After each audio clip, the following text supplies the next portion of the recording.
Magic magic morning. Okay. എന്തൊക്കെയുണ്ട് എല്ലാവരുടെയും വിശേഷങ്ങളൊക്കെ? സുഖമായിട്ടിരിക്കുന്നോ?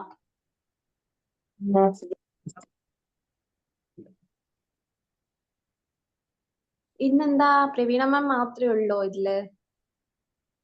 എന്ത് പറ്റി എല്ലാവർക്കും? ആരും വീഡിയോ ഓൺ ചെയ്തിട്ടില്ല, റെസ്പോൺസ് ഇല്ല. നമ്മുടെ ചാറ്റ് ബോക്സ് ഒക്കെ ബ്ലാങ്ക് ആയി കിടക്കുന്നുണ്ട്. What happen? എല്ലാ ദിവസവും മാജിക് മോർണിംഗ് വിഷസ് അറിയിക്കാറുണ്ട്. വീഡിയോ ഓൺ ചെയ്ത് നിങ്ങള് magic morning. Okay, thank you. Okay, ഇപ്പൊ ഇന്ന് നമ്മുടെ റസാഖ് സാറ്, മണി സാറ് ഇവരൊക്കെ ഇവിടെ പോയി? ഓക്കെ, അപ്പൊ പറ്റുന്നവരൊക്കെ ഒന്ന് വീഡിയോ ഓൺ ചെയ്യാം. ഓക്കെ, അപ്പം നമുക്ക് ഇന്ന് മൺഡേ ആണ്. ഒരു പുതിയ വീക്ക് സ്റ്റാർട്ട് ചെയ്യുന്നത് തന്നെ നമ്മുടെ പ്രവീണ മാമിന്റെ സെഷനോട് കൂടിയാണ് അല്ലെ? മോർണിംഗ് സ്റ്റാർട്ട് ചെയ്യാറ്. ഓക്കെ, അപ്പം ഞങ്ങൾക്കറിയാം മർജിങ് വിത്ത് ദ യൂണിവേഴ്സ് എന്നാണ് മാമിന്റെ ടോപ്പിക് വരുന്നത്. അപ്പൊ നമ്മള് ഓൾറെഡി നമ്മുടെ ഈ ഒരു ബി മാജിക്കലി ചെയ്തുകൊണ്ടിരിക്കുന്ന കാര്യങ്ങളാണ്. ബട്ട് ഡിഫറെന്റ് ആയിട്ടുള്ള ടോപ്പിക്സ് ആയിട്ടാണ് പ്രവീണ മാം വരാറ്. അപ്പം ഇന്ന് നമുക്ക് മാമിന് എന്താണ് നമ്മളിലേക്ക് ഷെയർ ചെയ്യാനുള്ളത് നോക്കാം. സോ ഇന്നത്തെ ഈ ഒരു സെഷൻ സ്റ്റാർട്ട് ചെയ്യുന്നതിന് വേണ്ടിയിട്ട് ഞാൻ പ്രവീണ മാമിനെ ഇൻവൈറ്റ് ചെയ്യാണ്. Praveena ma'am, please welcome. Thank you Mufeeda, thank you so much. എല്ലാവർക്കും നല്ലൊരു ദിവസത്തിലേക്ക് സ്വാഗതം. നമുക്ക് ഇന്നത്തെ സെഷനിൽ ആരംഭിക്കാം. ഇന്ന് ഈ നിമിഷം നമ്മളെ കൂട്ടിച്ചേർത്ത പ്രപഞ്ച ശക്തിക്ക് നന്ദി പറഞ്ഞുകൊണ്ട് നമുക്കിതൊന്ന് കേൾക്കാം. Merging with the universe. Merging with the universe എന്ന് പറഞ്ഞാൽ നമ്മളെല്ലാവരും ഈ യൂണിവേഴ്സിലേക്ക് അലിഞ്ഞു ചേരേണ്ടവരാണ്, അല്ലെ? നമ്മളെല്ലാവരും നമ്മുടെ കർമ്മങ്ങൾ ഈ ഭൂമിയിൽ പൂർത്തിയാക്കി തിരിച്ചു പോകേണ്ടവരാണ്. ആ അവസ്ഥയിലൂടെ നമ്മൾ എല്ലാവരും കടന്നു പോയേ പറ്റും. അപ്പം അത്തരം ഒരു അവസ്ഥ കടന്നുപോയ, അല്ലെങ്കിൽ അത്തരം ഒരു അവസ്ഥയിലൂടെ ഒരു വ്യക്തി തന്റെ ജീവിതത്തിൽ ഉണ്ടായ ഒരു അവസ്ഥയിലൂടെ കടന്നു പോയപ്പോൾ ഉണ്ടായ മാനസിക സംഘർഷങ്ങൾ ഷെയർ ചെയ്തതിൽ നിന്നാണ് ഇത്തരം ഒരു കാര്യം നിങ്ങളിലേക്ക് കൂടി ഷെയർ ചെയ്യണം എന്ന് എനിക്ക് തോന്നിയത്. അതിനെക്കുറിച്ച് ഞാൻ എന്റെ ഗുരുനാഥനുമായി ഡിസ്കസ് ചെയ്തു. എനിക്ക് കിട്ടിയ ചില ബോധങ്ങൾ, അല്ലെങ്കിൽ ഞാൻ ഇനി ഒരുപക്ഷെ തുടരേണ്ടതായിട്ടുള്ള കാര്യങ്ങളെ കുറിച്ച് മനസ്സിലാക്കിയത് എന്തുകൊണ്ട് ഇത് മറ്റുള്ളവർക്കും ഷെയർ ചെയ്ത് കൊടുത്തുകൊണ്ട്. കാരണം നമ്മൾ അറിയുന്ന വലിയ വലിയ കാര്യങ്ങളാണെങ്കിൽ അത് മറ്റുള്ളവർക്ക് കൂടി ഷെയർ ചെയ്ത് കൊടുക്കുമ്പോൾ മാത്രമേ അതിന് അർത്ഥം ഉണ്ടാവുകയുള്ളൂ. നമ്മൾ മാത്രം നന്നായ പോരല്ലോ, മറ്റുള്ളവരും കൂടി പുതിയ കാര്യങ്ങൾ പഠിക്കട്ടെ, അല്ലെങ്കിൽ ഇപ്പൊ നിലനിന്നുകൊണ്ടിരിക്കുന്ന കാര്യങ്ങൾ നമ്മൾ അറിയാതെ പോകുമ്പോൾ അതിനെക്കുറിച്ച് അവർക്ക് വിവേകം ലഭിക്കട്ടെ എന്ന് ചിന്തിക്കുമ്പോൾ അത് ഷെയർ ചെയ്യാനുള്ള ഒരു പ്ലാറ്റ്ഫോം കൂടി ഇവിടെ ബി മാജിക് നമുക്ക് ഒരുക്കിയിട്ടുണ്ട്. അപ്പൊ ബി മാജിക്കിനോട് കൂടി ഞാൻ ഈ ഒരു കാര്യത്തിൽ ഓർത്ത് നന്ദി പറയുകയാണ്. കാരണം അത്തരം വലിയൊരു കാര്യമാണ് ഞാൻ പഠിച്ചത് പോലും. അപ്പം ഇത് ഞാൻ വ്യക്തിയുടെ പേര് പറയുന്നില്ല, എന്നാലും ആ ഒരു കാര്യം നിങ്ങളുമായിട്ട് ഷെയർ ചെയ്യാം. അപ്പൊ നമുക്ക് വേണമെങ്കിൽ ആ വ്യക്തിക്ക് ഒരു പേര് കൊടുക്കാം, നാൻസി. ഓക്കെ, അപ്പൊ നാൻസി, കാരണം നമുക്ക് പറയുമ്പോൾ ഒരു എളുപ്പത്തിനും കൂടി വേണ്ടിയിട്ടാണ് അങ്ങനെ പേര് കൂടി ഞാൻ കൊടുക്കുന്നത്. നാൻസി വല്ലാതെ ഡിസ്റ്റർബ്ഡ് ആയപ്പോഴാണ് ഒരു കൗൺസിലിംഗ് സെഷനിലേക്ക് വന്നത്. അപ്പൊ നാൻസിയുടെ പ്രശ്നം ഇതാണ്. തന്റെ വീട്ടില് തന്റെ അച്ഛൻ വയ്യാതെ കിടക്കുന്നു. അതായത് തീരെ അവശതയിലാണ്. വയസ്സ് 88. പക്ഷെ ഒന്നും സംസാരിക്കാനോ ഒന്നും പറ്റാതെ വീട്ടിൽ കിടപ്പിലാണ് അദ്ദേഹം. അപ്പൊ അദ്ദേഹത്തിന് ഒരു പക്ഷെ കുറച്ച് കൂടുതൽ, അതായത് നമുക്ക് സാധാരണക്കാർക്ക് നോക്കുന്നതിലും അപ്പുറത്തുള്ള ശാരീരിക ബുദ്ധിമുട്ടുകൾ വന്നപ്പോൾ ഒരു ഹോം നഴ്സിനെ കൂടി അവർ നിർത്തിയിട്ടുണ്ട്. കാരണം ഒരേ കിടപ്പായതുകൊണ്ട് നമുക്ക് ബാക്കിൽ ബെഡ് സോർ വരാൻ, അപ്പം നമുക്ക് ഒരു പക്ഷെ അവരെ ട്രീറ്റ് ചെയ്യാൻ, ചികിത്സിക്കാൻ കൂടുതൽ അറിവുകൾ ഉണ്ടാവാത്തത് കൊണ്ടാണ് ചില കേസുകളിൽ നമുക്ക് അങ്ങനെയുള്ള സൗകര്യങ്ങൾ അല്ലെങ്കിൽ സേവനങ്ങൾ ലഭ്യമാക്കേണ്ടി വരുന്നു. അപ്പൊ നാൻസിയുടെ പ്രശ്നം ഇതൊന്നുമല്ല. നാൻസി കൗൺസിലിംഗ് സെഷനിൽ വന്നിട്ട് എപ്പോഴും സങ്കടവും പരാതിയുമാണ്. അപ്പൊ എന്താണ് നാൻസി ഇപ്പൊ കടന്നു പോകുന്നത് വെച്ചാൽ, നാൻസിയുടെ പ്രശ്നം ഇത് തന്നെയാണ്. തന്റെ അച്ഛൻ വയ്യാതെ കിടക്കുന്നു. അപ്പൊ നാൻസിയോട് സംസാരിച്ച കൂട്ടത്തിൽ നാൻസി പറഞ്ഞ ഒന്ന് രണ്ട് വാക്യങ്ങളാണ്, അല്ലെങ്കിൽ ഒന്ന് രണ്ട് കാര്യങ്ങളാണ് നമ്മുടെ ശ്രദ്ധയിലേക്ക് നമ്മൾ ഏറ്റവും കൂടുതൽ കൊണ്ടുവരേണ്ടതെന്ന് സൂചിപ്പിക്കാൻ കൂടിയാണ് ഞാനിത് പറയുന്നത്. അപ്പൊ നാൻസി പറയുന്നത് ഇതാണ്: എന്റെ അമ്മ വളരെ പെട്ടെന്ന് മരിച്ചുപോയി. അവർ ഭാഗ്യമുള്ള വ്യക്തിയാണ്. വളരെ പെട്ടെന്ന് ഒരു ദിവസം അവർക്ക് വയ്യാതെയായി, ഡോക്ടർക്ക് കൊണ്ടുപോയി, ഒന്ന് കാണിച്ച് അവിടെ ഒന്ന് കിടത്തിയപ്പോഴേക്കും അമ്മ മരണപ്പെട്ടു, ഈ ലോകത്തോട് വിട പറഞ്ഞു പോയി. പക്ഷെ അച്ഛന്റെ കാര്യം അങ്ങനെയാണ്. അച്ഛൻ വല്ലാതെ കഷ്ടപ്പെടുകയാണ്. അച്ഛനെ കാണുമ്പോൾ എനിക്ക് സഹിക്കാൻ വയ്യ. അച്ഛൻ ഇതാണ് ഇടയ്ക്കിടയ്ക്ക് നാൻസി പറയുന്നത് കേട്ടോ. അച്ഛൻ എന്ത് പാപം ചെയ്തിട്ടാണാവോ ഇങ്ങനെ കിടക്കേണ്ടി വരുന്നത്. ഇത് തന്നെ പറഞ്ഞുകൊണ്ടിരിക്കുന്ന നാൻസിക്ക് സത്യം പറഞ്ഞ അച്ഛൻ്റെ അടുത്ത് പോയിരിക്കുമ്പോ പോലും ഒന്നും പറയാനും അച്ഛനെ ഒന്ന് ആശ്വസിപ്പിക്കാനോ ഒന്ന് തൊടാനോ പോലുള്ള മാനസികാവസ്ഥയിൽ ലഭിക്കുന്നില്ല. ഇവിടെ നിങ്ങൾ ശ്രദ്ധിച്ചോ എന്തോ, അമ്മ വളരെ പെട്ടെന്ന് ലോകത്തിൽ നിന്ന് യാത്രയായി. എന്റെ അച്ഛൻ എന്ത് പാപം ചെയ്തിട്ടാണാവോ ഇങ്ങനെ കിടക്കേണ്ടി വരും. 6 മാസമായിട്ട് അച്ഛൻ ഇതേ കിടപ്പാണ്, ഒന്നും മിണ്ടുന്നില്ല, ഒന്നും കഴിക്കാനും ആവുന്നില്ല. ഇപ്പോ തീരെ അവശതയിലാണ്, വെള്ളം പോലും ഇറക്കാൻ പറ്റാത്ത അവസ്ഥയിലാണ് അച്ഛൻ കിടക്കുന്നത്. അച്ഛന്റെ കുറച്ച് ഓർമ്മ എനിക്ക് വല്ലാത്ത സങ്കടം. ഇവിടെ സങ്കടം നാൻസിക്ക് അതൊന്നുമല്ല. നമ്മൾ ചിന്തിക്കുന്നത് എപ്പോഴും എന്തായിരിക്കും, ഓ നാൻസിക്ക് വളരെ അധികം സ്നേഹമുണ്ട് അച്ഛനും. ഇതല്ല ഒരു പക്ഷേ സ്നേഹം എന്ന് പറയുന്നത്. നമ്മളെല്ലാവരും ചിന്തിക്കുന്നത് വളരെ നന്നായിട്ട് അവർ നോക്കുന്നുണ്ട്, എന്നിട്ടും അവർക്ക് എന്തിനാണ് പ്രകൃതി അല്ലെങ്കിൽ പ്രപഞ്ചം അല്ലെങ്കിൽ നമ്മളപ്പോ ഈശ്വരന്റെ ഒക്കെ പേര് ചൊല്ലി കൂട്ടി വിളിക്കും. എന്തിനാണ് ഈ ശക്തി ഇവരെ എങ്ങനെ ഇടുന്നത്? സമൂഹം ഇത് പറഞ്ഞുകൊണ്ടേയിരിക്കും. ഇത് നാൻസിയോടും പറയുന്നുണ്ട്, നാൻസിയും ഇത് ഒപ്പം പറയുന്നുണ്ട്. എന്തിനാണ് ആ വിശ്വസിക്കുന്ന ശക്തിയുടെ കൂടെ പേര് കൂട്ടിച്ചേർത്ത് ഇങ്ങനെ എന്റെ അച്ഛനെ ഇങ്ങനെ കഷ്ടപ്പെടുത്തുന്നത്? എന്തിനാണ് എന്റെ അച്ഛനെ ഇങ്ങനെ ഇട്ടേക്കുന്നത്? അവരെ അങ്ങ് വിളിച്ചുകൂടെ? ഇതാണ് നമ്മൾ പലപ്പോഴും ചെയ്തുകൊണ്ടിരിക്കുന്നത്. ഇത് കേട്ടപ്പോ വല്ലാത്തൊരു വിഷമം അല്ലെങ്കിൽ അത്ഭുതം അല്ലെങ്കിൽ എന്താ പറയാ, വല്ലാത്തൊരു മാനസികാവസ്ഥയിലൂടെ കൗൺസിലിംഗ് സെഷനിലൂടെ ഞങ്ങൾ ഏവരും കടന്നുപോയി. കാരണം ഞങ്ങളുടെ ടീം വർക്കായിട്ടാണ് പലപ്പോഴും ചെയ്തുകൊണ്ടിരിക്കുന്നത്. അങ്ങനെ ഇരിക്കുമ്പോഴാണ് നാൻസിയോട് കൂടുതൽ സംസാരിച്ചു തുടങ്ങിയത്. ആ നാൻസിയോട് സംസാരിച്ചതിൽ നിന്ന് മനസ്സിലായത് ഇത് നാൻസിയുടെ പ്രശ്നമാണ്. കാരണം 6 മാസമായിട്ട് കിടപ്പിലാവുന്ന അച്ഛൻ ഒന്നും അറിയുന്നില്ല എന്ന് നാൻസിക്ക് തോന്നുക. അപ്പൊ നാൻസി ചെയ്യുന്നത് എന്താണ്? ഒരു പക്ഷെ നമ്മുടെ സമൂഹം മുഴുവൻ ചെയ്യുന്നതും ഇത് തന്നെയാണ്. അത്തരം വ്യക്തികൾ ഒരു പക്ഷെ നിങ്ങളുടെ കൂട്ടുകാരുടെ ഇടയിലോ നിങ്ങളുടെ വീടുകളിലോ ഒക്കെ ഉണ്ടാകും, അല്ലെങ്കിൽ ഉണ്ടാവാനുള്ള ചാൻസും ഉണ്ടാവും. അപ്പൊ ആ സമയത്ത് നമ്മുടെ ചിന്തകൾ നമ്മൾ ഒന്ന് വേരിഫൈ ചെയ്യേണ്ടത് അത്യാവശ്യമാണ്. ഇത് നമ്മുടെ മാത്രം ചിന്തയാണ്. അവർ കഷ്ടപ്പെടുന്നു, അവരെന്താണ് കടന്നു പോകുന്നത് നമുക്കറിയുന്നതേയില്ല. നമ്മൾ പറയുന്നത് എന്താ, എന്റെ അച്ഛൻ പെട്ടെന്ന് മരിച്ചുപോയി അല്ലെങ്കിൽ അമ്മ പെട്ടെന്ന് മരിച്ചുപോയി, അതുകൊണ്ട് അമ്മ വളരെ ഭാഗ്യവതിയാണ്. ആര് പറഞ്ഞതാണ് നമ്മളോട് ഇത്? സമൂഹം പറഞ്ഞതാണ്. അല്ലാതെ ഇത് മരിച്ചു പോയവരാരും നമ്മളോട് വന്ന് പറയുന്നില്ല. ഞാൻ പെട്ടെന്ന് മരിച്ചത് കൊണ്ട് ഞാൻ ഹാപ്പിയാണ് ഇവിടെ എന്ന് അവരാരും നമ്മളോട് തിരിച്ചു വന്ന് പറയുന്നില്ല. അവർക്ക് അവരുടെ സമയം എടുത്തപ്പോ അവർ തിരിച്ചുപോയി. നമ്മൾ ഇതിനെ സമൂഹം പറഞ്ഞത് കൂട്ടിച്ചേർത്ത് നമ്മളും പറയുന്നത് ഇങ്ങനെയാണ്. ഒരു പക്ഷേ ഒരുപാട് ആഗ്രഹങ്ങൾ ബാക്കി നിർത്തിയിട്ടായിരിക്കും പെട്ടെന്ന് ഒരു മരണത്തിലേക്ക് ഒരു വ്യക്തി കടന്നു പോയിട്ടുണ്ടാവാം. ഇനി അത് പറയുന്നത് പോട്ടെ എന്ന് വെക്കാം. എന്നാൽ ജീവിച്ചിരിക്കുന്നതും മരണത്തിലേക്ക് പോകാത്ത വ്യക്തികളുടെ മുന്നിലും വെച്ച് പറയുന്ന വാക്കുകൾ ഇങ്ങനെയാണ്. ഇത് നമ്മൾ പോലും ശ്രദ്ധിക്കേണ്ടതാണ്. എന്തിനാണ് നാൻസി പറയുന്ന വാക്കുകളെല്ലാം പിന്നീട് ഞങ്ങൾക്ക് മനസ്സിലായി. ഇത് ചുറ്റുമുള്ള അവരെ കാണാൻ വരുന്ന വ്യക്തികളും പറയുന്നത് ഇതാണ്.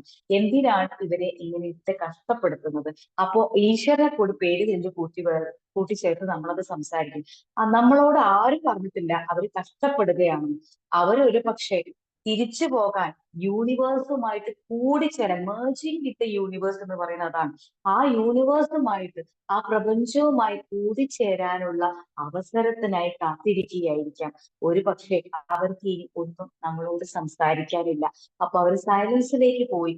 എന്തുകൊണ്ടാണ് നമ്മൾ ഇത്തരത്തിൽ ചിന്തിക്കാത്തത്? നമ്മളൊരു ജനിച്ച കുട്ടിയെ കുറിച്ച് നമ്മൾ ഇങ്ങനെ ചിന്തിക്കുന്നില്ലല്ലോ. നമ്മൾ പറയാറുണ്ടോ ജനിച്ചുകൊണ്ട് ഈ കുട്ടിക്ക് എന്താ സംസാരിച്ചുകൂടെ? അതിന് അതിൻ്റെതായ സമയമുണ്ട്, അതിന് കുറച്ച് സമയമുണ്ട്. അവിടെ ആ കുട്ടി പുതിയ ഒരു വ്യക്തികളുമായി, പുതിയ പ്രപഞ്ചവുമായി, അതുവരെ അമ്മയുടെ വയറ്റിനുള്ളിലുള്ള ആ ഒരു പ്രപഞ്ചവുമായിട്ടാണ്, ആ ഒരു അറ്റ്മോസ്ഫിയറുമായിട്ടാണ് ആ കുട്ടി അതുവരെ കമ്മ്യൂണിക്കേറ്റ് ചെയ്തുകൊണ്ടിരുന്നത്. ഇപ്പൊ പുതിയൊരു ലോകത്തിലേക്ക് വരുമ്പോ അതെങ്ങനെയാണ് ഞാൻ അവരുമായിട്ട് കമ്മ്യൂണിക്കേറ്റ് ചെയ്യേണ്ടതെന്ന് ആ കുട്ടി ചുറ്റുമുള്ള വ്യക്തികളിൽ നിന്ന് പഠിച്ചു മനസ്സിലാക്കി അതിനായി ഒരുങ്ങുന്ന സമയമാണെന്ന് നമ്മൾ ഒരിക്കലും ചിന്തിക്കാറില്ല. അവിടെ നമ്മളൊരു കുഞ്ഞിനെയാണ് കാണുന്നത്. പക്ഷെ ഇവിടെ എന്തുകൊണ്ട് ഇത്തരത്തിൽ നമുക്ക് ചിന്തിക്കാൻ കഴിയില്ല? അവിടെയാണ് നമ്മുടെ ബോധം ഒരിക്കൽ കൂടി ഉയരേണ്ടതെന്ന് പറയുന്നത്. അപ്പൊ നമ്മളെല്ലാവരും ഒരു പക്ഷെ അത്തരം ഒരു അവസ്ഥയിൽ കടന്നു പോകുമ്പോൾ ഉള്ളിൽ ബോധമുള്ള വ്യക്തിയാണെങ്കിൽ നമ്മൾ ചിന്തിക്കേണ്ടതും ഇത്ര മാത്രം: ഞാനിപ്പോ യൂണിവേഴ്സുമായിട്ട് കൂടിച്ചേരാൻ, അലിഞ്ഞു ചേരാൻ തയ്യാറെടുത്തുകൊണ്ടിരിക്കുകയാണ്. ഒരു പക്ഷെ നമുക്കിത് മറ്റുള്ളവരുമായിട്ട് കമ്മ്യൂണിക്കേറ്റ് ചെയ്യാൻ പറ്റുന്നുണ്ടാവില്ല. നമ്മളും തിരിച്ചറിയേണ്ട ഒരു ബോധത്തിലേക്ക് കടക്കേണ്ട സമയം കൂടിയാണിത്. ഞാനിപ്പോ യൂണിവേഴ്സുമായിട്ട് മേർജ് ചെയ്യാൻ കൂടിച്ചേർന്ന് അലിഞ്ഞ് എന്നെ സൃഷ്ടിച്ച ക്രിയേറ്ററുടെ അടുത്തേക്ക് മടങ്ങാനുള്ള സമയത്തിനായി കാത്തിരിക്കുന്നു. അവിടെ എനിക്ക് പഠിക്കാൻ ഏറെയുണ്ട്. ആ ഒരു സമയത്തിലേക്ക്, മറ്റൊരു ലോകത്തിലേക്ക് കടക്കുന്നതിന്റെ മുന്നേ എന്നെ പ്രപഞ്ചം ഒരുക്കുകയാണ്. അതിനുള്ള ഒരു സമയമായി ഞാൻ ഇതിനെ കാണുന്നു. അതിനുവേണ്ടി സമാധാനത്തോടുകൂടി ഞാനിത് തയ്യാറെടുക്കുകയാണ്. ഇനി ഒരു വ്യക്തി എന്ന രീതിയിൽ നമ്മൾ അത്തരം അവസ്ഥയിലൂടെ കടന്നു പോകുന്നുണ്ടെങ്കിൽ നമ്മൾ ചിന്തിക്കേണ്ടത് ഇതാണ്. ഇനി നമ്മുടെ മുന്നിൽ മറ്റൊരു വ്യക്തികൾ ഇത്തരം ഒരു അവസ്ഥയിലൂടെ കടന്നു പോകുമ്പോൾ അവർക്കൊന്നും സംസാരിക്കാൻ കഴിയാതെ ഇരിക്കുമ്പോൾ അവരുടെ മുന്നിൽ ഇത്തരം വാക്കുകൾ പറയാതിരിക്കുക. എന്തുകൊണ്ടാണ് ഈശ്വരൻ ഇവരെ ഇത്ര കഷ്ടപ്പെട്ടു ഇവരുടെ മുന്നിൽ വെച്ച് ഒരിക്കലും അത് സംസാരിക്കാതിരിക്കുക? അത് അവരുടെ ആ അവസ്ഥ, അവർ തയ്യാറെടുക്കുന്ന അവസ്ഥയ്ക്ക് ബ്ലോക്കുകൾ ഒരുപക്ഷെ സൃഷ്ടിച്ചേക്കാം. അവരുടെ യാത്ര സ്മൂത്ത് ആക്കാനാണ് നമ്മൾ ഏറ്റവും കൂടുതൽ ശ്രദ്ധിക്കേണ്ടത്. അവിടെ നമുക്ക് നൽകാൻ കഴിയുന്നത് ഇത്ര മാത്രം. ആദ്യം ആ ഒരു അവസ്ഥയെ നമ്മൾ ഉൾക്കൊള്ളുക. ബി വില്ലിങ് എന്ന് പറയുന്നത് അതാണ്. നമ്മുടെ ജീവിതത്തിലും അത്തരം വ്യക്തികൾ കടന്നു പോകാൻ ഇരിപ്പുണ്ടാകാം. ഒരുപക്ഷെ ഇപ്പൊ നമ്മൾ അത്തരം അവസ്ഥയിൽ കടന്നു പോകുന്നുണ്ടാകാം. ഇനി നിങ്ങളുടെ കൂട്ടുകാരാരെങ്കിലും ഒരു പക്ഷെ അത്തരം അവസ്ഥയിലൂടെ ഇപ്പോ നടന്നു പോയിക്കൊണ്ടിരിക്കുന്നുണ്ടാകാം. അത്തരം വ്യക്തികൾക്കും ഇത് ഷെയർ ചെയ്ത് കൊടുക്കുക. അവരോട് പറയേണ്ടത് ഇത്ര മാത്രം. ആദ്യം ഈ ഒരു അവസ്ഥയെ ഉൾക്കൊള്ളുക. എന്റെ വീട്ടിൽ ഇങ്ങനെ ഒരു വ്യക്തി ഇത്തരം ഒരു അവസ്ഥയിലൂടെ കടന്നു പോകുന്നുണ്ട്. അവർ യൂണിവേഴ്സുമായിട്ട് ലയിക്കാൻ തയ്യാറെടുത്തുകൊണ്ടിരിക്കുകയാണ്. അവരെ അതിന് തയ്യാറാക്കാൻ മനസ്സുകൊണ്ട് ശക്തി അവർക്ക് പകർന്നു നൽകുക. അവരുമായിട്ട് ചെന്നിരിക്കുമ്പോൾ സംസാരിക്കേണ്ടത് ഇത്ര മാത്രം.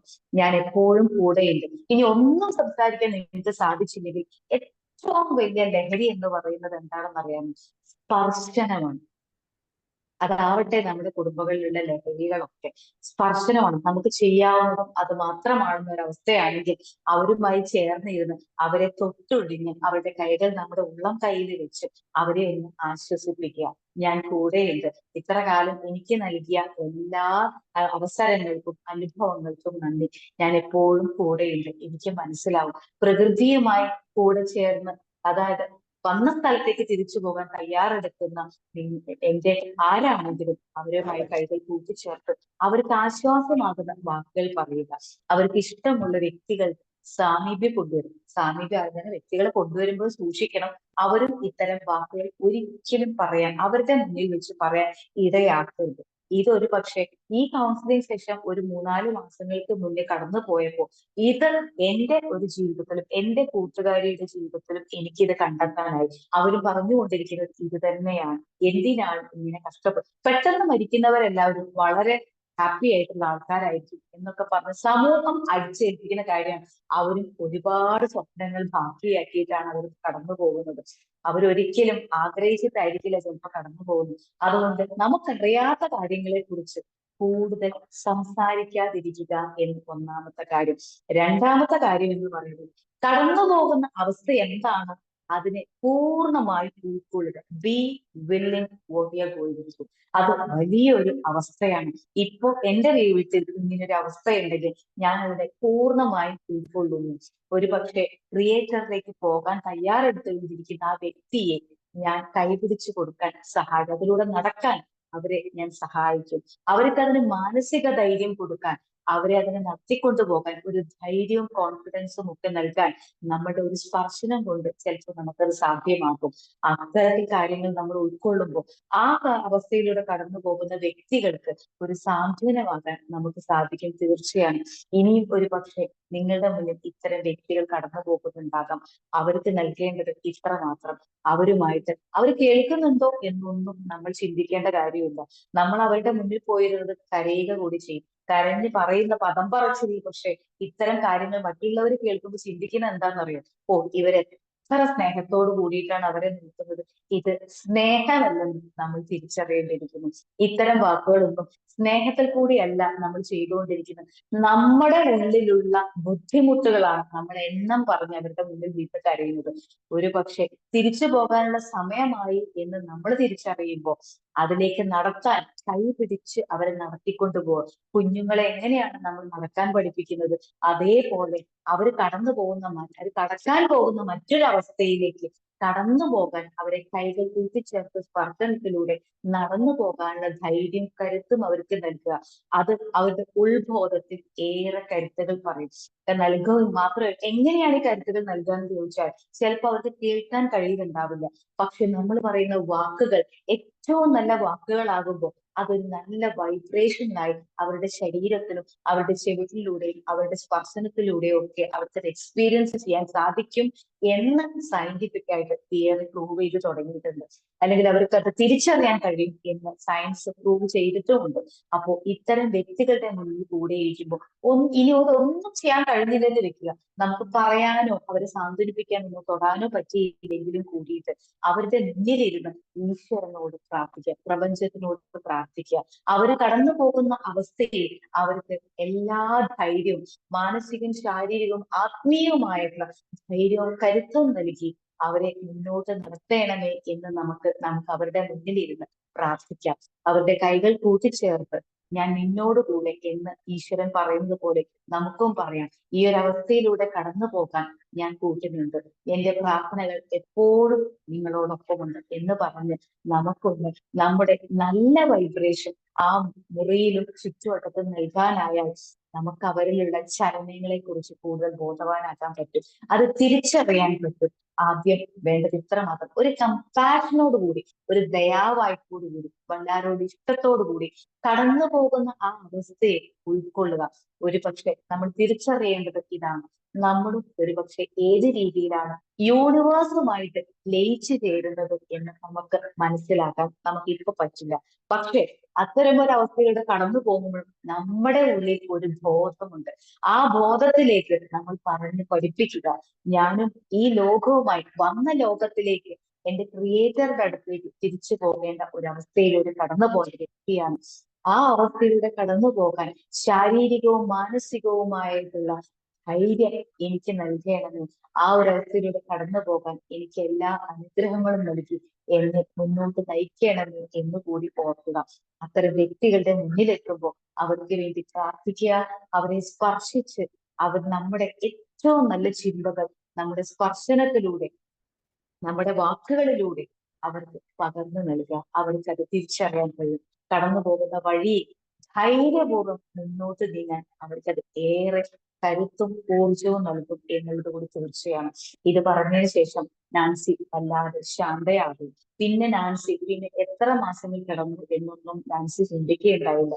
വളരെ എളുപ്പത്തിൽ പിന്നീടുള്ള 8 മാസവും നാൻസിക്ക് തന്റെ അച്ഛന് വളരെ സന്തോഷത്തോടു കൂടി നടത്തിക്കൊണ്ടു പോകാനായി എന്ന് നാൻസി പറഞ്ഞപ്പോൾ 8 മാസങ്ങൾക്ക് ശേഷം വന്ന് നാൻസി ഇത് പറയുമ്പോഴും ഞങ്ങൾക്ക് വളരെ സന്തോഷമായിരുന്നു. കാരണം നാൻസി പറഞ്ഞത് ഇത്രയാണ്, മറ്റൊരു ലോകത്തിലേക്ക് കടന്നു പോകാൻ തയ്യാറെടുക്കുന്ന എന്റെ അച്ഛനെ ധൈര്യപൂർവ്വം ഞാൻ അങ്ങോട്ട് കടത്തിക്കൊണ്ടുപോകാൻ സഹായിച്ചു, കൂടുതൽ സമയം പ്രാർത്ഥിച്ചു, എനിക്ക് കഴിയാൻ സാധിക്കുന്നത് എനിക്ക് ചെയ്യാൻ സാധിച്ചു. ഇവിടെ സെറേനിറ്റി പ്രയർ കൂടി ഓർത്തു വെക്കണമെന്ന് ഓർമ്മിപ്പിക്കുകയാണ്. അത് പറയുന്നത് ഇത്ര മാത്രം, എനിക്ക് മാറ്റാൻ കഴിയുന്നവയെ മാറ്റാൻ കഴിയുന്നവയെ മാറ്റാനുള്ള കരുത്തുമുണ്ട്. എനിക്ക് മാറ്റാൻ കഴിയാത്തവയെ, ഇത് എനിക്ക് പിടിച്ചു വെക്കാൻ കഴിയില്ല, അവർക്ക് സംസാരിക്കാൻ കഴിയാത്തത് എനിക്ക് മാറ്റാൻ കഴിയില്ല, എനിക്ക് മാറ്റാൻ കഴിയാത്തവയെ മനസ്സിലാക്കാനുള്ള കരുത്തും ഇവ രണ്ടും തിരിച്ചറിയാനുള്ള വിവേകവും നൽകി എന്നെ മുന്നോട്ട് നയിക്കണമേ എന്ന് പ്രാർത്ഥിക്കുക. ഓരോ ദിവസവും ഈ സെറേനിറ്റി പ്രയറിലൂടെ നമ്മൾ യാത്ര ചെയ്യുന്നത് നമുക്ക് എല്ലാ ഊർജവും കരുത്തും നമ്മുടെ ജീവിതത്തിൽ നൽകുമെന്ന് ഉറപ്പാണ്. ഈ സെറേനിറ്റി പ്രയർ ഗൂഗിളിലൊക്കെ അടിച്ചു നോക്കിയാൽ നിങ്ങൾക്ക് പെട്ടെന്ന് തന്നെ അത് മനസ്സിലാക്കാൻ സാധിക്കും. അത് എഴുതി വെക്കുക, പരിശീലിക്കുക. ഏതവസ്ഥയിലൂടെ കടന്നു പോകാനുള്ള കരുത്തവും ഊർജവും ആ പ്രാർത്ഥന നമുക്ക് നൽകും. ഒരു ആരാധനാലയത്തിൽ പോകുമ്പോൾ പോലും പ്രാർത്ഥന ഇതാകട്ടെ, എനിക്ക് ഇത് നൽകണമേ എന്ന് പ്രാർത്ഥിക്കുന്നതിന് പകരം, ഇന്നത് നൽകണമേ എന്ന ലക്ഷ്യത്തിലേക്ക് പ്രാർത്ഥിക്കുന്നതിന് പകരം, ഞാൻ നടന്നു പോകുന്ന എന്റെ ലക്ഷ്യത്തിലേക്ക് നടക്കുമ്പോൾ അത് മാറ്റാൻ കഴിയുന്ന എന്തൊക്കെയാണോ, എനിക്ക് ചെയ്യാൻ കഴിയുന്ന എന്തൊക്കെയാണെന്ന് തിരിച്ചറിയാനും എനിക്ക് ചെയ്യാൻ സാധിക്കാത്തത് എന്തൊക്കെയാണെന്ന് മനസ്സിലാക്കാനും ഇത് രണ്ടും തിരിച്ചറിയാനുള്ള വിവേകവും നൽകി എന്നെ ഇത്രയും കാലം മുന്നോട്ട് നടത്തിയ ഈശ്വരന് നന്ദി. ഇനിയും ആ വിവേകം എന്നിലുണ്ടാകണമേ, ആ വെളിച്ചം എനിക്ക് നൽകണമേ എന്ന് ആത്മാർത്ഥമായി പ്രാർത്ഥിക്കുക. മെർജിംഗ് വിത്ത് യൂണിവേഴ്സുമായി കടന്നു പോകുന്ന അല്ലെങ്കിൽ യൂണിവേഴ്സിലേക്ക് അലിഞ്ഞു ചേരാൻ തയ്യാറെടുക്കുന്ന വ്യക്തികളെ കാണുമ്പോൾ നല്ല വാക്കുകൾ കൊണ്ട്, നല്ല സ്പർശം കൊണ്ട്, നല്ല വൈബ്രേഷൻ നൽകി ആ വീടും ആ വ്യക്തികൾക്കും ധൈര്യം പകർന്നു നൽകാൻ നമുക്ക് ഏവർക്കും സാധിക്കട്ടെ എന്ന് ഓർപ്പിച്ചുകൊണ്ട് തയ്യാറെടുക്കുന്ന നമുക്ക് എല്ലാവർക്കും, നമ്മൾ എല്ലാവരും ഒരിക്കൽ നമ്മുടെ ക്രിയേറ്ററിലേക്ക് തിരിച്ചു പോയേ മതിയാകുള്ളൂ.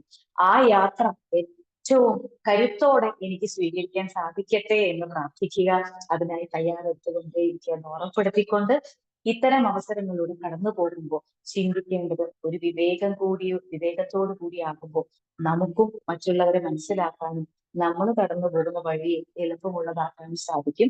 എല്ലാവർക്കും നല്ലൊരു ദിനം ആശംസിച്ചുകൊണ്ട് മെർജിംഗ് വിത്ത് ദ യൂണിവേഴ്സ് എന്ന ഈ ഒരു പാഠം സ്വയം മനസ്സിലാക്കാനും മറ്റുള്ളവർക്ക് പകർന്നു നൽകാനും കഴിയട്ടെ എന്ന് ഹൃദയപൂർവ്വം ആഗ്രഹിച്ചുകൊണ്ട് I bless you all, I thank you all and I love you all. Good day. Thank you Praveena ma'am, thank you so much. നല്ലൊരു സെഷനാണ് മാം ഉള്ളത്. സോ നിങ്ങൾക്ക് എന്തായാലും ഡൗട്ട്സ് ഉണ്ടായിരിക്കും, അതുപോലെ തന്നെ ഫീഡ്ബാക്ക് ഷെയർ ചെയ്യാനുണ്ടായിരിക്കും. അപ്പൊ നമുക്ക് ഇനി അതിനുള്ള ടൈമാണ്. അപ്പൊ എന്തെങ്കിലും ഡൗട്ട്സ് ഉണ്ടെങ്കിൽ ചോദിച്ചോളൂ.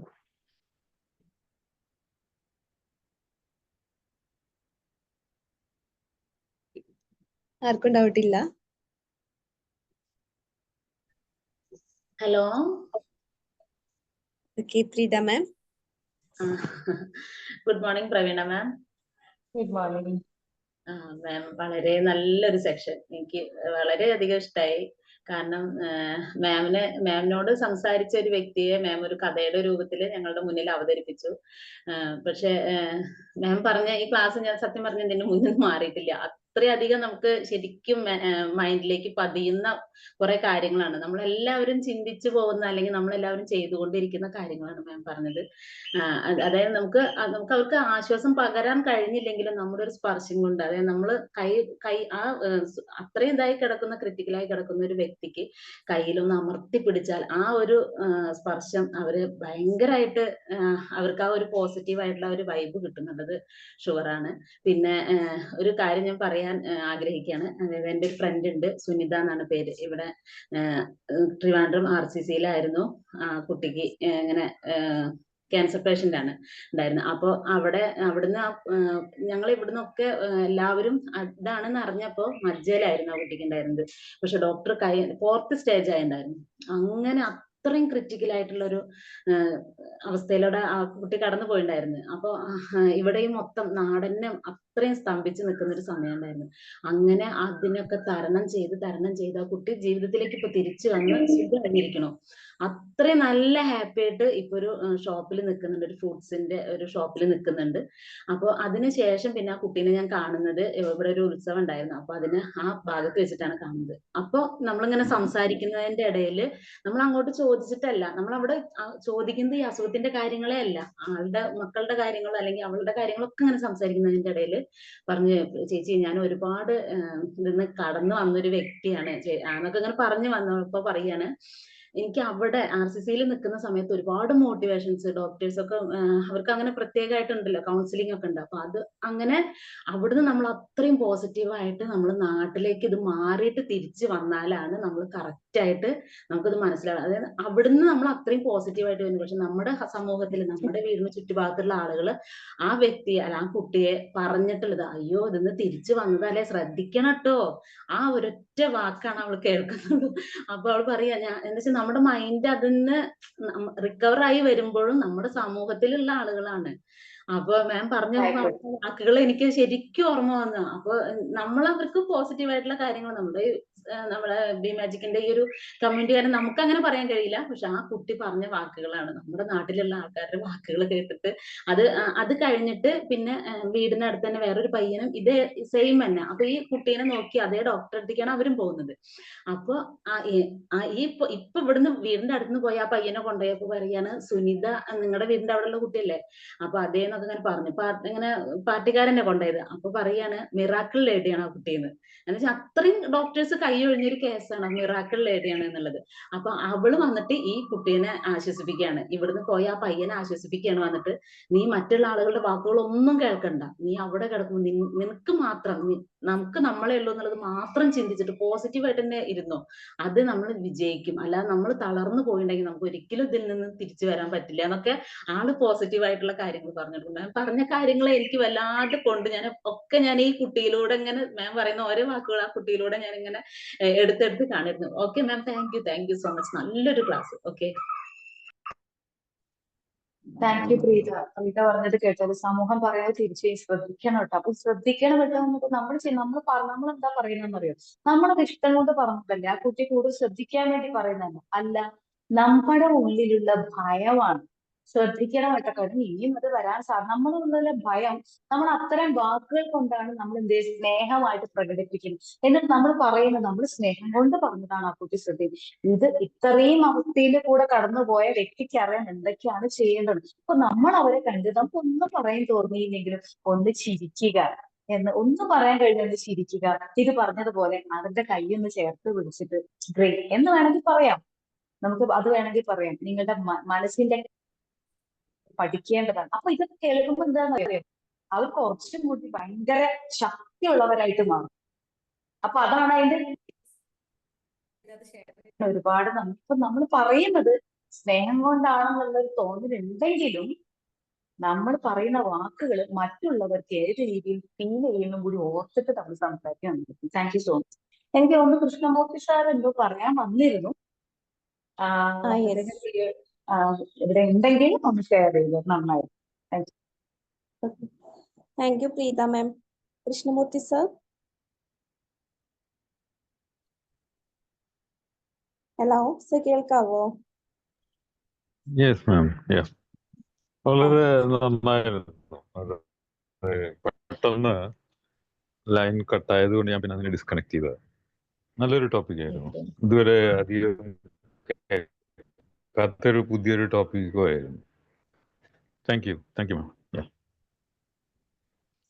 Thank you so much. Okay, thank you Krishnamurthy sir. Okay, ഇനി ആരാണ്?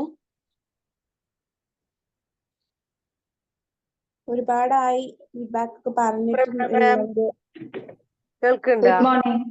ഓ കേൾക്കാം, പറഞ്ഞു. മോർണിംഗ്. ഞാൻ നെറ്റ് നല്ല റേഞ്ച് ഇഷ്യൂ ഉണ്ട്, അതാണ് വീഡിയോ ഒന്നും ഓൺ ആക്കാത്തത്. പിന്നെ നല്ലൊരു ടോപ്പിക് ആയിരുന്നു കേട്ടോ. ഇതുവരെ എടുക്കാത്ത ഒരു വെറൈറ്റി ടോപ്പിക്കുമായിട്ടാണ് ഇന്ന് മാം വന്നത്.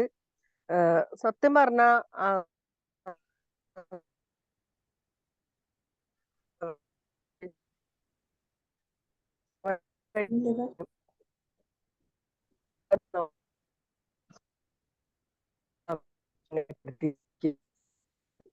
മാം ഒന്നും കേൾക്കുന്നില്ല കേട്ടോ.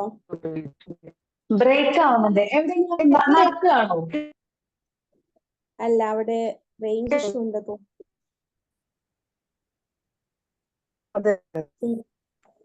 ആദ്യം ഇരുന്ന സ്ഥലത്ത് നിന്ന് ഇരിക്കുകയാണെങ്കിൽ ചിലപ്പോൾ നല്ല റേഞ്ച് ഉണ്ടാവാൻ സാധ്യത.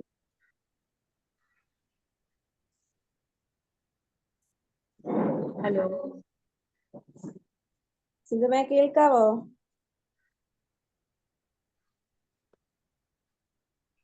ലെഫ്റ്റ് ആയിട്ട് പോയി ചിലപ്പോൾ വീണ്ടും വരുന്നുണ്ടാവും. റേഞ്ചിന്റെ എന്തോ നെറ്റ്വർക്ക് പ്രോബ്ലം ഉണ്ട്, സിന്ധുമേ ഓൾറെഡി പറഞ്ഞിട്ട്. ഓക്കെ, അപ്പൊ നമ്മുടെ ഈ ഒരു മാജിക്കില് ഒരുപാടായി ഫീഡ്ബാക്ക് പറഞ്ഞവരൊക്കെ ഒന്ന് ജസ്റ്റ് നിങ്ങളുടെ മൈക്ക് ബട്ടൺ ഒന്ന് അൺമ്യൂട്ട് ചെയ്തിട്ടൊക്കെ ഒന്ന് സംസാരിക്കൂ കേട്ടോ. കുറെ ആയി ഫീഡ്ബാക്ക് പറഞ്ഞിട്ട് ജസ്റ്റ് ഒന്ന് സംസാരിക്കാം എന്നുള്ളവര്. ഞാൻ പേര് വിളിക്കാൻ ഞാൻ ഓക്കെയാണ്, നിങ്ങൾ ഓക്കെ ആവോ എന്നറിയില്ല, അതുകൊണ്ടാണ് പേര് വിളിക്കാത്തത്. ആരും സംസാരിച്ചിട്ടില്ല എന്നുണ്ടെങ്കിൽ എനിക്ക് പേര് വിളിക്കില്ലാതെ വേറെ ഓപ്ഷൻ ഇല്ല കേട്ടോ. ഷില മാം. മാം പറയൂ. Good morning.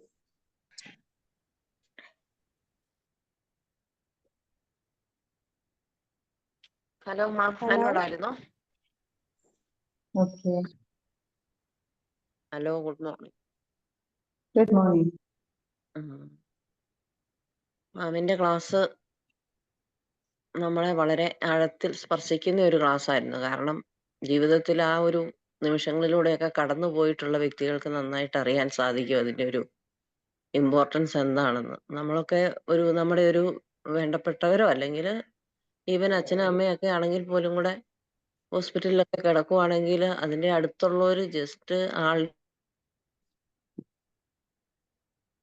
അടുത്ത് വരുവോ അല്ലെങ്കിൽ ആ കയ്യെ പിടിക്കുവോ പുഞ്ചിരിക്കുവോ ഒരു വാക്ക് പറയുവോ ഒന്നും ചെയ്യാറില്ല അല്ലെ. ഹോസ്പിറ്റലിൽ ആ വാതിക്കൽ അല്ലെങ്കിൽ ആ ബെഡിന്റെ സൈഡിൽ വന്ന് നിന്നൊന്ന് എത്തി വലിഞ്ഞ് നോക്കിയിട്ടൊക്കെ പോകുന്നതൊക്കെ ഒത്തിരി മക്കളും അല്ലെങ്കിൽ ബന്ധക്കാരും ഒക്കെ നമുക്ക് കാണാൻ സാധിക്കും.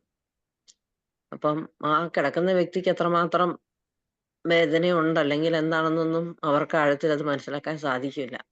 നമുക്കൊക്കെ ഓരോ അനുഭവങ്ങൾ വരുമ്പോൾ തീർച്ചയായിട്ടും നമ്മളത് എത്രമാത്രം അവരെ സ്പർശിക്കുന്നുണ്ട് അല്ലെങ്കിൽ നമ്മളെ സ്പർശിക്കുന്നുണ്ടെന്നുള്ള കാര്യം നമുക്ക് മനസ്സിലാക്കാൻ സാധിക്കും. ഇപ്പം മാഡം പറഞ്ഞതിന്റെ ആ തുക എന്ന് പറയുന്നത് എനിക്ക് തോന്നുന്നു നല്ലൊരു വാക്ക്, നല്ലൊരു പുഞ്ചിരി, നല്ലൊരു തലോടൽ, ഇവ മൂന്നും കൊണ്ട് നമുക്ക് എത്ര തളർന്നു കിടക്കുന്ന ആൾക്കാരെയും ആശ്വസിപ്പിക്കാനും അവരെ കെയർ ചെയ്യുന്നതായിട്ട് അവർക്ക് ഫീൽ ചെയ്യാൻ സാധിക്കും എന്നാണ് എനിക്ക് മനസ്സിലായത്. Thank you ma'am. Thank you Sheelama. Sheelama അവസാനം കൂട്ടിച്ചേർത്ത വാക്കാണ് ഏറ്റവും ഇമ്പോർട്ടൻറ്റ്. അതായത് അവർക്ക് ഫീൽ ചെയ്യാൻ സാധിക്കും. അവർ അനുഭവിക്കുന്നുണ്ടോ എന്നുള്ളത് നമ്മൾ അന്വേഷിക്കാൻ പോകണ്ട. കാരണം അവർക്കത് കമ്മ്യൂണിക്കേറ്റ് ചെയ്യാൻ പറ്റാത്തൊരവസ്ഥയിലായിരിക്കാം. പക്ഷെ അവർക്ക് ഫീൽ ചെയ്യിക്കാൻ നമ്മൾ സഹായിക്കുന്നു എന്ന് നമ്മുടെ ഉള്ളിൽ ചിന്തിച്ച് അന്ന് അവരെ തൊടുകയോ നമ്മൾ പറഞ്ഞതുപോലെ അവരോട് എന്തെങ്കിലും സംസാരിച്ചുകൊണ്ടിരിക്കുകയോ ഒക്കെ ചെയ്യുമ്പോൾ അവരുടെ ഉള്ളിൽ അത് ഫീൽ ചെയ്യുന്നുണ്ടാകും. അത്തരം കാര്യങ്ങൾ നമുക്ക് ചെയ്യാൻ സാധിക്കട്ടെ, അതിനുള്ള വിവേകം ഉണ്ടാകട്ടെ എന്ന് നമുക്ക് പ്രാർത്ഥിക്കാം. കാരണം നമ്മളൊക്കെ പലപ്പോഴും പറയുന്നതാണ്, ഓ ഇതൊക്കെ നമ്മൾ പഠിക്കുന്നുണ്ട്, ആ സമയത്ത് എനിക്കതിന് പറ്റുന്നില്ല, അതിന് ചെയ്യാനുള്ളത് ഇത്ര മാത്രം. ഇങ്ങനെയുള്ള ഒരു അവസ്ഥയിലൂടെ കടന്നു പോകേണ്ടി വന്നാൽ ആ സമയത്ത് എനിക്ക് അതിനുള്ള ആ ചിന്തകൾ വരാനുള്ള വിവേകം നൽകണമേ എന്ന് പ്രാർത്ഥിക്കുമ്പോൾ നമുക്ക് തീർച്ചയായിട്ടും അവിടെ ഒരു വിവേകം ഉള്ളിൽ നിന്നുണ്ടാവും, ഉറപ്പാണ്. Thank you Sheelu ma'am. Thank you so much. കേൾക്കണ്ട? ഹലോ. ഇപ്പൊ കേൾക്കാം. ആ എന്തായാലും ായിട്ടാണ് ഇന്ന് മാം വന്നത്. നല്ലൊരു ക്ലാസ് ആയിരുന്നു. നമ്മള് ജീവിതത്തിൽ പ്രതീക്ഷിക്കാത്ത കുറെ കാര്യങ്ങളാണ്. കാരണം ഇതൊന്നും നമ്മൾ ചിന്തിക്കാറ് പോലും ഇല്ല അങ്ങനെ. പക്ഷെ ഇത് വളരെയേറെ ചിന്തിക്കേണ്ട ഒരു ടോപ്പിക്കാണ്. ഇപ്പൊ ഇന്ന് വീട്ടിലൊരാള് സുഖമില്ലാതെ കിടന്നു കഴിഞ്ഞാൽ നമ്മള് അവരെ കൊണ്ട് ഇനി അവരെന്തായാലും തിരിച്ചു വരില്ല എന്ന് തോന്നിക്കഴിഞ്ഞാൽ നമ്മളെ ധാരണ അവർക്ക് ചെവിയൊന്നും കേൾക്കില്ല എന്നാ നമ്മളിങ്ങനെ പറയും, എങ്ങനെയെങ്കിലും ദൈവമേ ഒന്ന് അങ്ങോട്ട് വിളിച്ചെങ്കില്. കാരണം ഇനി എന്തായാലും ഇവർ ഇങ്ങോട്ട് ഇല്ല, ഇനി എന്തിനാ ഇങ്ങനെട്ട് കഷ്ടപ്പെടുത്തുന്നത്, ഇവരെ അങ്ങോട്ട് കൊണ്ടുപോയിക്കൂടെ. നമ്മൾ പറഞ്ഞത് കൊണ്ട് കൊണ്ടുപോകില്ല. കാരണം ദൈവം നിശ്ചയിച്ച ആ ഒരു ദിവസവും ആ ഒരു സമയവും എത്തിയാൽ തന്നെ കൊണ്ടുപോകുള്ളൂ. അതാരും മനസ്സിലാക്കണില്ല. ഞാൻ പറയാൻ ഒരു ഉദാഹരണം ഒരു അനുഭവം പറയാണ്. എൻ്റെ അച്ഛൻ ക്യാൻസർ ആയിട്ടാണ് മരിച്ചത്. 6 മാസേ കിടക്കുള്ളൂ എന്ന് ഡോക്ടറിനോട് കൺഫേം ആയിട്ട് ഡേറ്റ് പറഞ്ഞു. അത്ര വരെ ഉണ്ടാവുള്ളൂ എന്ന്. പക്ഷെ അതിന്റെ വീട്ടിൽ ചെന്ന് പറയാൻ എനിക്ക് പറ്റിയില്ല. എൻ്റെ അമ്മോടും എൻ്റെ സഹോദരങ്ങളോടും പറയാൻ എനിക്ക് സാധിച്ചില്ല. ഞാൻ ആകെ എന്താ പറയാ പൊട്ടി കരഞ്ഞു പോയി എൻ്റെ ഹസ്ബൻഡിന്റെ വീട്ടിൽ വന്നിട്ട്. അത്രയും എനിക്ക് പറയാതെ പറ്റുന്നില്ലല്ലോ എന്ന് ആലോചിച്ചിട്ട് ഞാൻ കരഞ്ഞു പോയത്. പക്ഷെ എൻ്റെ അമ്മ വളരെ കെയറിങ് ആയിട്ട് നോക്കിയെങ്കിലും എൻ്റെ അച്ഛൻ ഒരുപാട് ദേഷ്യം പിടിക്കുക, അമ്മേനെ ചീത്ത പറയും, ഒരുപാട് ഉണ്ടായിട്ടുണ്ട്. അപ്പോഴൊക്കെ ഞാൻ അമ്മോട് പറയും, സാരില്ല അമ്മ, അത് ശരിയാവും, അച്ഛന്റെ അസുഖം കൊണ്ടായിരിക്കും. പക്ഷെ ഈ ക്യാൻസർ എന്ന് പറയുമ്പോൾ നമ്മൾ തോന്നും മറ്റെല്ലാ അസുഖങ്ങളെക്കാളും കൂടുതൽ വേദന തരുന്ന ഒരു അസുഖം അത്ര ക്യാൻസർ എന്ന് പറയുന്നത്. അപ്പൊ അച്ഛന് ഈ കാലൊന്നും ഇങ്ങനെ കുത്തി വെക്കാൻ പറ്റിയിരുന്നില്ല. കാലിന്റെ ഉള്ളിൽ നിന്ന് എല്ല് പൊട്ടുന്ന പോലത്തെ ശബ്ദം ഇങ്ങനെ കേൾക്കും നമുക്ക്. അപ്പൊ അച്ഛൻ കാല് കുത്തി തന്നെ വെക്കും, തീരെ നേരെ വെക്കില്ല. കുത്തി വെക്കുന്ന സമയത്ത് കാണാൻ കാല് ചെരിഞ്ഞു പോവും, ചെരിഞ്ഞ് അങ്ങോട്ട് വീഴും വന്നിട്ട് അങ്ങനെ. അപ്പൊ അത് മരിക്കുന്നതിന്റെ ഒരു 5-6 ദിവസം മുന്നേ വെച്ചിട്ട് അച്ഛന്റെ കണ്ണ് കംപ്ലീറ്റ് കാണാതെയായി. അപ്പൊ ഞാനിങ്ങനെ അച്ഛന്റെ തലയ്ക്കുമ്പാത്തിരുന്ന് പറയും, ശരി എന്തൊരു, അന്നൊന്നും നമുക്ക് അത്ര അറിയില്ല, പറയാം എന്തൊരു വിധി. പക്ഷെ എന്റെ അച്ഛൻ അറിയാതെ അച്ഛന്റെ കണ്ണിന്ന് വെള്ളം വരുന്നത് ഞാൻ കണ്ട്. അപ്പോഴാണ് ഞാൻ മനസ്സിലായത് കണ്ണ് കാണില്ലെങ്കിൽ എന്തെന്നേലും അവർക്ക് ചെവിധാരണ നല്ല ഉണ്ട് എന്നുള്ളത്. അവരെ ചെവിയുടെ കേൾവി അപ്പോഴും നഷ്ടപ്പെടുന്നില്ല, പക്ഷെ കണ്ണിൽ കൂടെ വെള്ളം. എന്റെ അച്ഛൻ കരയണ്ടിട്ട് അവിടെ ഒരുപാട് തലയിലൊക്കെ സമാധാനിപ്പിച്ചു. അപ്പൊ അച്ഛനോട് പറഞ്ഞിട്ടുണ്ടായിരുന്നു മുന്നേ, അച്ഛൻ മരിക്കുന്ന സമയത്ത് അച്ഛന് രാമായണം വായന കേൾക്കണം ട്ടോ മോളെ, എന്റെ മോളത് ചൊല്ലി തരണട്ടാന്ന് പറഞ്ഞിട്ടായിരുന്നു. അപ്പോ ഞങ്ങളെ തൊട്ടടുത്ത വീട്ടിലൊരു പ്രായമായ ഒരു അമ്മ ഉണ്ട്. ആ അമ്മനോട് ഒരു മോൾ എന്തായാലും അച്ഛൻ ഒന്ന് പറയും. എന്നിട്ട് ഞാൻ എന്റെ അച്ഛനെ കൊണ്ട് തന്നെ രാമായണം അച്ഛന്റെ കൈ നിലവിളക്ക് കത്തി വെച്ചിട്ട് അച്ഛന്റെ തലയ്ക്ക് മാറ്റുന്ന അച്ഛൻ ഇങ്ങനെ രാമായണം ചൊല്ലിക്കൊടുക്കും. മരിക്കുന്ന നിമിഷം വരെ ഞാൻ ചൊല്ലിക്കൊടുത്തിരിക്കുന്നു. അത് കേട്ടിട്ട് എന്റെ അച്ഛൻ മരിച്ചത്. ആ ഒരു അനുഭവം എന്റെ മനസ്സിൽ നല്ലോണ്ട്. അപ്പൊ നമ്മൾ ഒരിക്കലും ഒരു അസുഖക്കാരെ കാണാൻ പോകുമ്പോൾ അവരെ മുന്നിൽ വെച്ച് നമ്മൾ അരുതാത്തതൊന്നും പറയാതിരിക്കുക, അവരെ ഒന്ന് സമാധാനിപ്പിക്കുക, ഒരു തലോടല്, അതൊക്കെ അവർക്ക് വളരെയധികം ആശ്വാസം തരുന്ന കാര്യങ്ങളാണ്. Okay, thank you. ഒന്നും കൂടി ഓർമ്മകളിലേക്ക് പോവാൻ സാധിച്ചു ഇന്നത്തെ ഒരു ക്ലാസ് കൊണ്ട്. Thank you ma'am, thank you so much. Thank you. Thank you സിന്ധുവ ഇങ്ങനെ ഷെയർ ചെയ്തത്. അപ്പൊ സിന്ധുവൻ പറഞ്ഞൊരു കാര്യം ഒന്നുകൂടി നമുക്ക് ശ്രദ്ധയിലേക്ക് കൊണ്ടുവരേണ്ട കാര്യം. സിന്ധുവൻ പറഞ്ഞു, ഞാൻ അച്ഛന്റെ അടുത്ത് ചെന്നിരുന്ന അച്ഛന്റെ തലോടിക്കൊണ്ട് പറയാൻ എന്തൊരു വിധിയാണത്. അപ്പോഴും ഞാൻ പറയുമായിരുന്നു. അപ്പൊ അച്ഛന്റെ കണ്ണിൽ നിന്ന് കണ്ണുനീര് വരും. അപ്പൊ ആ സമയത്ത് അച്ഛന് ഉള്ളിൽ സങ്കടമായിരിക്കും എന്ന് നമ്മൾ, പക്ഷെ അവർക്ക് തോന്നുന്നത് ഒരു പക്ഷെ നമ്മൾക്ക് പറയുന്നത് എന്തൊരു വിധിയാണ്, ഓ ഞാൻ എന്തൊക്കെയോ തെറ്റ് ചെയ്തു. അപ്പൊ അവര് സ്വയം കുറ്റപ്പെടുത്തുന്ന ഒരവസ്ഥയിലേക്ക് പോവുകയാണ്. അപ്പൊ ആ യാത്ര എളുപ്പമാകില്ല, അത് ഉറപ്പാണ്. അപ്പൊ അവർക്ക് ധൈര്യം കൊടുക്കുക എന്ന് പറഞ്ഞതുപോലെ അവരെന്തെങ്കിലുമൊക്കെ പറഞ്ഞു വെച്ചിട്ടുണ്ടാവും നമ്മളോട്, അപ്പൊ അത് ചെയ്തു കൊടുക്കുക. നമ്മൾ പുഞ്ചിരിയോട് കൂടി ഇരിക്കുക.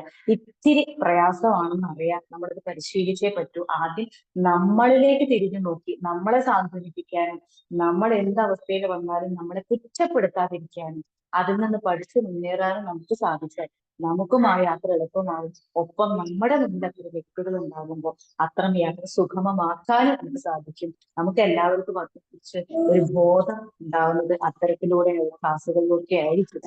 എന്തായാലും ഞാനും ഇതിനെക്കുറിച്ച് കൂടുതൽ പഠിച്ചു. അപ്പൊ എനിക്കും ഇത് മറ്റുള്ളവർക്ക് ഷെയർ ചെയ്യണം തോന്നി. അതും ഒരുപാട് ഉപകാരപ്പെട്ടു എന്ന് തിരിച്ചറിഞ്ഞതിൽ ഒരുപാട് സന്തോഷം. Thank you. Thank you, Sindhu ma'am. Thank you so much. Okay. Thank you. Manisa? Magic morning നല്ലൊരു ഗുഡ് മോർണിംഗ്. വ്യത്യസ്തമായ ഒരു ടോപ്പിക് ആയിരുന്നു, മർജിങ് വിത്ത് യൂണിവേഴ്സ്. ഇപ്പോഴും ഇങ്ങനെയുള്ള പല അവസ്ഥയിലും പല സ്ഥലത്തും നമ്മൾ ഇത് കാണാറുണ്ട്. മറ്റുള്ളവർ എങ്ങനെ പ്രതികരിക്കുന്നു എന്നുള്ളതും കാണാറുണ്ട്. പക്ഷെ ഒന്ന് പറയാനുള്ള എന്താന്ന് പറഞ്ഞാൽ, നമുക്ക് മാഡം പറഞ്ഞ പോലെ അവർക്ക് ഒന്ന് ഒരു സ്പർശനം അല്ലെങ്കിൽ സാന്ത്വനം, പരിചരണം, കരുതൽ, അവർക്കൊരു സ്നേഹം കൊടുക്കേണ്ട ഒക്കെ ആ അവസ്ഥയിൽ നമ്മൾ ചെയ്യുമ്പോൾ തന്നെ അവരിൽ കണ്ണുനീര് കാണുന്നുണ്ടെങ്കിൽ അവരെ ഒരു നിലപാട് എന്തായിരിക്കും എന്നുള്ളത് നമ്മൾ വാച്ച് ചെയ്യുന്നുണ്ട്. എൻ്റെ കുട്ടികൾക്ക് ഇനി ആരാ ഉള്ളത് എന്നുള്ള ചിന്തയായിരിക്കും പലപ്പോഴും അവർക്ക് ഉണ്ടാകുക. അപ്പോൾ ഇതുവരെ നമ്മളെ താലോലിച്ച് അല്ലെങ്കിൽ നമ്മളെ കരുതലോടെ വളർത്തിയെടുത്ത ആൾക്കാർ ഇങ്ങനെ കിടക്കുമ്പോൾ ആ വിഷമാവസ്ഥയിൽ നമ്മളെ കണ്ണുനീരും ചിലപ്പോൾ നമ്മളെ കണ്ണും നിറഞ്ഞു പോകാറുണ്ട്. പക്ഷെ എങ്കിലും നമ്മൾ അവർക്ക് വേണ്ട പരിചരണം കൊടുക്കുന്ന ആ ഒരു സാഹചര്യം എപ്പോഴും ഉണ്ടാകാറുണ്ട്. അപ്പോൾ ഈ സമയത്ത് നമ്മൾ കൂടുതൽ സന്തോഷത്തോടെ യൂണിവേഴ്സിലെ മറ്റൊരു ലോകത്തേക്ക് അവർ പോകുന്ന അതിൻ്റെ ഉള്ള തയ്യാറെടുപ്പാന്ന് മനസ്സിലാക്കിയിട്ടുണ്ടെങ്കിൽ മാഡം പറഞ്ഞതുപോലെ വളരെ ഒരു നല്ലൊരു അവർക്ക് സ്നേഹത്തോട് കൂടിയിട്ട് കുറച്ചും കൂടി കരുതൽ നമുക്ക് കൊടുക്കാൻ പറ്റും. മാഡം പറഞ്ഞതുപോലെ തന്നെ വളരെ ഒരു നല്ലൊരു ടോപ്പിക് ആയിരുന്നു ഇത്. പിന്നെ ഒന്ന് പറയാനുള്ളത്, സാധാരണ എല്ലാ കാര്യങ്ങളും പ്രയറിന്റെ കാര്യമാണ്, സെറീനിറ്റി പ്രയറിന്റെ കാര്യം. അത് വളരെ ഒരു നല്ല കാര്യമാണ്, മാഡം ഓർമ്മിച്ചത് നന്നായി. പിന്നെ എല്ലാ പ്രാവശ്യവും മാഡത്തിന്റെ ബ്ലെസ്സിങ് കിട്ടുന്നതിന് നന്ദി. Thank you very much. Thank you so much Mani sir. അപ്പൊ മണി സാർ പറഞ്ഞത് അവരോട് ഒരു കരുണ തോന്നുക എന്നതിനപ്പുറം ഞാൻ കൂട്ടിച്ചേർക്കുന്നത് അവർക്കതിനെ കടന്നു പോകാൻ കരുത്ത് നൽകുക എന്നുള്ളത്. എന്തായാലും നമ്മളെല്ലാവരും നമ്മൾ പോയേ പറ്റും. അപ്പൊ അവർക്ക് നമ്മൾ അങ്ങനെ പറയുമ്പോൾ ഒരു കരുത്താണ്, നമ്മളെ തൊടുമ്പോൾ ഒരു കരുത്താണ്. അപ്പൊ അതിലൂടെ നടന്നു പോകാൻ ഒരു കരുത്ത് തന്നെ വേണം. ഒരു ജീവൻ ശരീരത്തിൽ വേർപ്പെടുമ്പോൾ അത് വലിയൊരു കരുത്ത് വേണം നമുക്ക് അതിലൂടെ കടന്നു. അതും ഒരു അവസരമാണ്. അപ്പൊ നമ്മളിന്ന് തൊടുമ്പോൾ അവർക്ക് മനസ്സുകൊണ്ട് ഒരു ധൈര്യം കിട്ടും, അതിലെ കടന്നു പോയല്ലേ പറ്റൂ. അപ്പോൾ കരുത്ത് കിട്ടും. നമ്മളാദ്യം നമ്മളെ തിരിച്ചറിയുക, നമ്മളെ കുറ്റപ്പെടുത്താതിരിക്കുക. നമ്മളും ഇത്തരം റിയലൈസേഷനിലൂടെ മുന്നോട്ട് പോകാം. ഇതും ഞാൻ കടന്നു പോകേണ്ടതാണ്, ഇതും ഞാൻ കടന്നു പോകും. അല്ലാതെ നമുക്ക് വരുന്ന ബുദ്ധിമുട്ടുകളോ മാത്രമല്ല, ഇത്തരം ഒരവസ്ഥയും എന്റെ മുന്നിലുണ്ട്, ഇത് കടന്നു പോകാനുള്ള ശക്തിയും എന്റെ ഉള്ളിലുണ്ട് തിരിച്ചറിയുക. പിന്നെ സാറ് പറഞ്ഞതുപോലെ സെറേനിറ്റി പ്രയർ അത് ഇടയ്ക്കിടയ്ക്ക് എടുത്തൊന്ന് ചൊല്ലുന്നത് നമുക്ക് വളരെയധികം കരുത്ത് പകരുന്ന ഒന്നാണ്. കാരണം നമ്മൾ പലപ്പോഴും നമ്മൾ മാറ്റാൻ കഴിയാത്ത പല കാര്യങ്ങളും കൊണ്ട് ബുദ്ധിമുട്ടവരാണ്. നമ്മൾ വാശി പിടിക്കാൻ നമുക്കത് മാറ്റിയേ പറ്റും.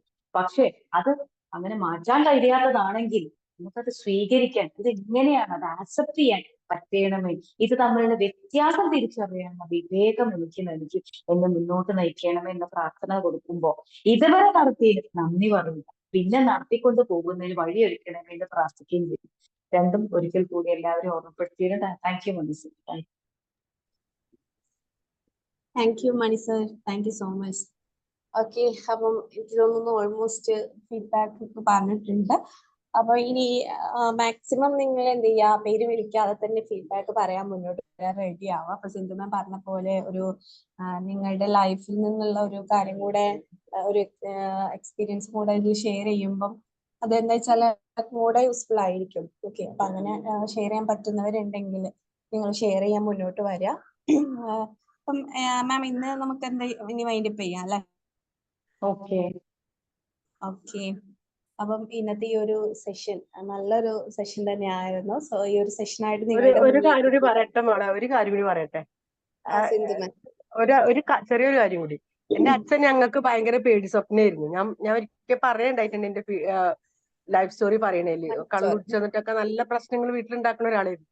പക്ഷെ എന്തോ മരിക്കുന്നതിന്റെ ഒരു 4-5 വർഷം മുന്നേ വെച്ചിട്ട് അച്ഛൻ നല്ല വെള്ളടിയൊന്നും ഇല്ല, അച്ഛൻ നല്ല നന്നായി ഞങ്ങളെയൊക്കെ അല്ലെങ്കിൽ ഞങ്ങൾക്ക് തിന്നാൻ കൊണ്ടുവന്നവരെയോ ഞങ്ങളെ കെയർ ചെയ്യോ അല്ല, അങ്ങനെയല്ല പറയണത്. പക്ഷെ എന്ത് ചെയ്താലും ലാസ്റ്റ് വൈകുന്നേരം ആകുമ്പോഴേക്കും അച്ഛൻ വെള്ളം അടിച്ചെന്നാൽ വീട്ടിലാകെ പ്രശ്നങ്ങളാവും.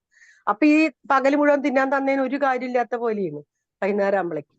അപ്പൊ അങ്ങനത്തെ ആ ഒരു സ്വഭാവത്തിനൊക്കെ മാറി അച്ഛൻ ഞങ്ങൾക്ക് നല്ലൊരു വീടൊക്കെ വെച്ച് തന്ന്. ഞാൻ ജനിച്ചതേ വാടക വീട്ടിലാണ്. അപ്പൊ പിന്നെ ഒരു നല്ല വീടൊക്കെ വെച്ചെന്ന് ഒരു 4-5 വർഷം മുന്നേ വെച്ചിട്ട് അച്ഛൻ വളരെയധികം മാറ്റം വന്ന അച്ഛന് പൈസ ഉണ്ടാക്കണം, ഞങ്ങളെ നല്ല നോക്കണം, അങ്ങനത്തെ ഒരു രീതിയിലേക്ക് കൊണ്ട് വന്നപ്പോഴേക്ക് ഒരു 5 വർഷം തികച്ചിരുന്നോന്ന് എനിക്ക് പറയാൻ പറ്റുന്നില്ല. അപ്പോഴേക്ക് അച്ഛൻ മരിക്കേണ്ടായത്. അപ്പൊ ഞങ്ങൾ മനസ്സിൽ വിചാരിച്ച് നല്ലൊരു ജീവിതത്തിലേക്ക് വന്നപ്പോഴേക്ക് എന്റെ അച്ഛനത് അനുഭവിക്കാനുള്ള യോഗം ഉണ്ടായില്ല. കാരണം വീടൊക്കെ ഉണ്ടാക്കി അതിലധികം എന്റെ അച്ഛന് നിൽക്കാൻ പറ്റിയില്ല. അപ്പോഴേക്കും എന്റെ അച്ഛൻ പോയി എന്നുള്ളതാണ്. അതും നല്ല വേദനാജനകമായ ഒരു കാര്യം. നമ്മുടെ ജീവിതത്തിൽ അതൊക്കെ മറക്കാൻ പറ്റാത്ത കുറെ അനുഭവങ്ങൾ അതൊക്കെ. അപ്പൊ എത്ര ദുഷ്ടനായാലും എന്തായാലും ആ മരിക്കുന്ന സമയമാകുമ്പോഴേക്കും നമ്മൾ അവരെ വളരെയധികം നമ്മൾ കെയർ ചെയ്യണം. കാരണം നമുക്ക് വേണ്ടി ഒരുപാട് കഷ്ടപ്പെട്ട ഒരാളല്ലേ. അപ്പൊ നമ്മളെ വേദനിപ്പിച്ചതൊന്നും നമ്മളെ മനസ്സിൽ പോലും അപ്പൊ ഉണ്ടാവരുത്. കാരണം നമ്മൾ ആ ഒരു ഇതോടുകൂടി അവരെ നോക്കി കാണരുത് എന്നുള്ളതാണ് എനിക്ക് പറയാനുള്ളത്. Thank you ma'am. Thank you Sindhu ma'am. ഇത് പറഞ്ഞപ്പോ പെട്ടെന്ന് ഒരു 1-2 വരികൾ നിങ്ങളുടെ മുന്നിലേക്ക് പകർന്നു തരാൻ കൂടി ഞാൻ ആഗ്രഹിക്കുകയാണ്. അത് ഇങ്ങനെയാണ്. ഒരു പക്ഷെ നമ്മളിത് ഒരിക്കലും ഈ വാക്കുകളെ കുറിച്ച് ചിന്തിച്ചിട്ടുണ്ടാവില്ല. ഇതൊന്ന് ശ്രദ്ധിച്ചു നോക്കൂ.